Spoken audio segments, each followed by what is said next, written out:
Hello, welcome back. In this video, we'll learn about one of the most important building blocks of Python, variables. Variables are like containers that store information, such as text or numbers, so we can use them later in our program. Let's write a simple program to understand how they work.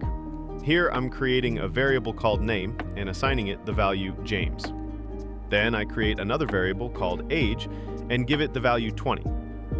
Now, we'll use the print function to show this information on the screen.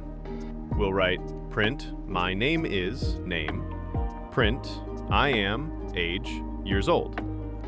Notice how we combine fixed text like my name is with variables like name using commas. Let's run this and see the output. And there it is. The output says, my name is James, I am 20 years old. You can change the values of name and age to anything you want. Python will automatically update the output when you run it again. That's the power of variables. They help make your code reusable and dynamic. Thanks for watching. In the next video, we'll learn about data types and how Python understands different kinds of information. Don't forget to like and subscribe if you're learning something new.